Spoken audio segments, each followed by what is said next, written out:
S mimoriadnou úctou vítam medzi nami prezidenta Slovenskej republiky pána Rudolfa Schustera, ktorý zastával tento najvyšší ústavný post v rokoch 1999 až 2004.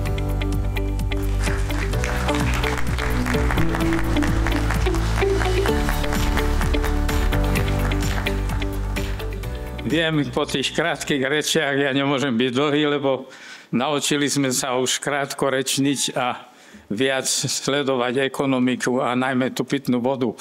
Tak ja by som len pár slov povedal ako vodár, možno jeden z tých posledných mohikánov vodohospodárskych. Rád by som sa vrátil do doby akademika Duba, nášho dekana, keď sa podľa jeho vzorca vypočítaval odtok vody z povodia. Rád by som sa vrátil do doby, keď platilo, že 1000-ročná voda na priehradu, 100-ročná na objekty a iné veci. Keď sme takto projektovali dneska, vôbec to nie je pravda. My vieme, že čo priniesli klimatické zmeny a či chceme, či nechceme, je to tu. Ale chcem pripomenúť, že Slovensko môže byť hrdé na vodohospodárskych inžinierov, ktorí tu vždy boli, ktorí zanechali za sebou takéto vodohospodárske diela, ako sú Vašské stupne, ale aj priehrady, ktoré navždy odstránili záplavy okolo Váhu, ako je Oravská priehrada, Nosice, ale aj východoslovenské, keď zoberieme, ktoré tu sú postavené. Domaša, ktorá mala slúžiť pre pitné účely a bude raz slúžiť, som presvedčený. Viem, ako sa stávame vodným nádržam dneska. Jak každý je proti tomu a my vieme dobre, že vodné nádrže sa nevyberajú podľa toho, kde nie sú občania, ale kde je voda a kde je príslušné povodie. Takže ak niekto chcel kritizovať, alebo dneska chce kritizovať vodné nádrže, tak chcem mu povedať bez ohľadu, či je zelený alebo modrý, ale hlavne, že je vodohospodársky inžinier a odborník, že bez tej akumulácie vody pri dnešnom systéme zákon zachovania energii zostáva v platnosti. Len to, čo kedysi tu platilo, už neplatí pod vplyvom toho oteplenia. Takže hovorili sme kedy o systéme prepojenia vodohospodárskych systémov, tak ako elektrika. Tak už je to blízko. Vodohospodárska spoločnosť Východoslovenska je taký spolok, ktorý ten východ zachoval a drží to. Takže keď bude padať voda v rámci dážďov len na východe, tak my im potom dáme vodu aj na stred a zase opačne. A my vieme dobre, že náš najväčší rezervoár po Dunajskej nížine, tých 30 kubíkov za sekundu, že to je jeden veľký poklad. A vôbec pitná voda. Ešte už v 50. rokoch sme hovorili ako študenti, bez vody nie je života, a cestári, stavári sa pripojili, že bez cesty nie je rozvoja. A že je to pravda, ukazuje, že diaľnica do dneska, koľko vlád slúbilo.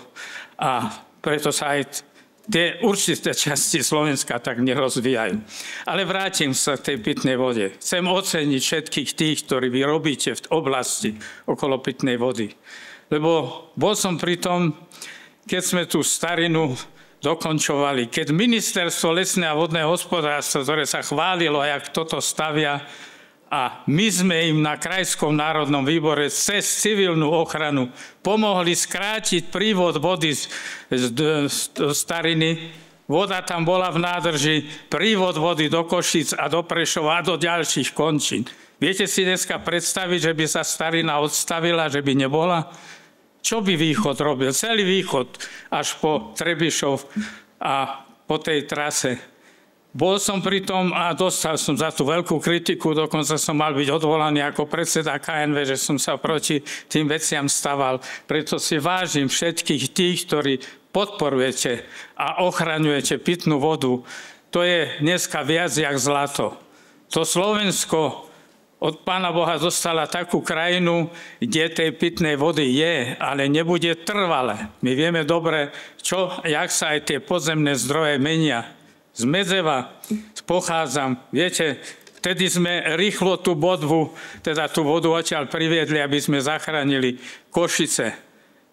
Viete si predstaviť, že za 6 mesiacov, vtedy, keď v roku 87 sa regulovala voda v Košiciach, 2-krát denne bola voda a deti chodili s litrovou fľaškou vody do školy, sociálne zariadenie sa nedali použiť, že sme za 6 mesiacov bez projektu, bez peňazí, bez kapacít stavebných, lebo zakázali ústrednému stavebníctvu nám pomáhať pri výstavbe toho prívodu vodu za 240 miliónov, ale v rámci celého východoslovenského kraja za 6 mesiacov získať 820 litrov vody, pitnej vody za sekundu, to naozaj bol výkon. Ale to nebola len naša práca, to bola práca všetkých okresov, všetkých ľudí, ktorí sa zapálili, ale museli tam zase byť odborníci, ktorí tomu pomáhali.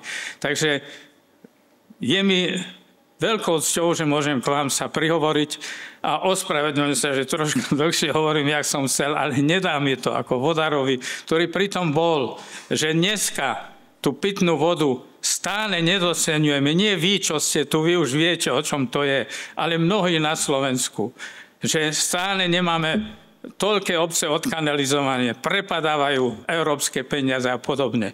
No, ja byť predsedom vlády, tak keby som nič nekontroloval, ale eurofondy na každom rokovaní vlády ako prvé by som si zobral na program, ale nechajme vládu, nech si vládnu a nech si aj za to zodpovedajú, aj nekritizujem, len konštatujem.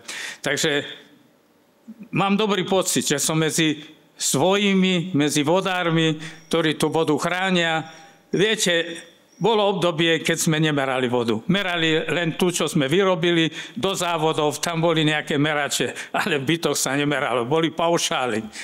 A vtedy sme si ju nevedeli vážiť, preto spotreba bola obrovská. Hej. Dneska, keď už sme prišli na to, že je ozaj vzácna a že treba aj patrične za tú vodu zaplatiť, lebo to je základ života. Lebo to zlato môžeme mať a nemusíme mať, ale tú vodu bez pitnej vody žiť nebudeme. Tak prišiel som, aj keď som už veľmi nechodím na podujatia, lebo mám svoj vek, sem tam aj nejaké problémy, ale toto som cítil ako takú duševnú povinnosť vám všetkým, lebo vás všetkých poznám, že už aj mladší, tí starí, žiaľ, moji kolegovia, s ktorými som to robil a bojoval, nežijú. Aby som vám poďakoval a povzbudil vás, že chránte tú našu pitnú vodu. A možno je tu blízka doba, že naozaj budú tie vodovody prepojené ako elektrika navzájom a že si budeme musieť pomáhať, lebo viete, že dneska to není tak, jak predtým sme vedeli, že prídu dážde, pekné rozloženie, dneska je to na malej ploche, obrovské množstvo, odtečie a preto ešte aj o Tichom potoku bude reč, keď aj viem, že máme zelených, aj modrých, jak ich chcete volať, ktorí sú proti, treba prehrádzky robiť a neviem čo, to sme sa učili tiež v škole, ale na niečo iné, nie na zachyťávanie vody, ale na usmerňovanie a ochranu bystrín. Ale nebudem poučovať o hydrológii a hydraulike. To my, čo tu sme vodári, tak vieme, o čom je reč. Tak chcem ešte raz vám zaželať mnoho úspechov do ďalšej práce, veľa zdravia a nepusťte tú pitnú vodu. To je kedysi sol na zlato, tá pitná voda je na zlato. Veľmi pekne vám ďakujem. Všetko dobré.